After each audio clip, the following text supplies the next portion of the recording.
Hey everyone, you're looking at our newly installed Gap2020 non-electric gravity-fed pellet stove by Independent Stove Shop. They're out in Oregon. If you're like me and you were looking for a pellet stove that didn't run on electricity, you might have come across one of these online and wanted to know more about them, but found pretty limited information. I know that was my experience. So, as I said, they're made in Oregon. I'm in New Hampshire, so not exactly next door to those folks. But nonetheless, my wife and I decided we were going to buy one and try it out. And I'm making this video just so that you guys can maybe make a better decision about whether or not this is right for you. I can tell you, we are thrilled with it. It's kind of quirky looking, but I have a mason friend who, well, I basically stripped the wall there down to removing the studs and blocked off the top of it, and he just mason lined the entire thing. That's a bit overkill, but we do have kind of a strange setup. This used to be an outside wall, and there's actually the chimney behind that wall, and it's still got a paint. You can see all our finger marks from the masonry job there. But essentially my chimney is behind this wall, and so we just firewalled the entire thing, used a 6-inch mason thimble, and then just 4-inch black pipe into a stainless steel liner with a T. And again, I mean, the stove is just great. It gets nice and hot. You're able to cook on it if you lose power, which is appealing to everybody. It's like the best of both worlds here. You don't have to split and stack firewood, but it's just like a wood stove. So that's why we were interested in it. You can see in here, I mean, I know my mechanical brain was just dying to know how this thing could possibly do this without going out all the time. That was my biggest concern, is how can the pellets feed in there reliably? I haven't run it for longer than maybe 6 hours at a time, but I can tell you it's not going out. Basically, this is your adjustment box here. It comes with this little tool.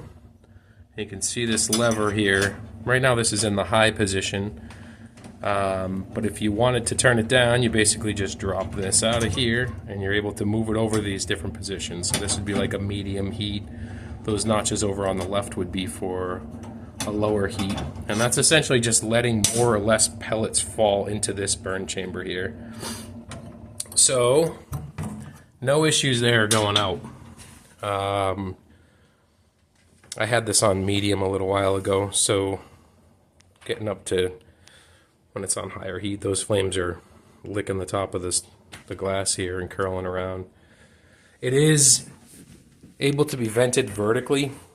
I just didn't want to spend more money on a stone wall going all the way up. This was expensive enough as it was, and tried my hand for the first time at tiling a floor. I think it came out all right. Don't be judging my grout lines or anything. I also did bring in 4-inch from outside. That's just it is a foil, I guess it's semi-rigid 4-inch dryer vent, or you can get that kind of stuff at Home Depot. And I just went down 4-inch through the floor, ran that all along my basement. It's probably about 15 feet long, and then just terminates with like what looks like a dryer vent out there too. But that's air coming in. This guy here does get a little warm during operation, probably 180 degrees or so.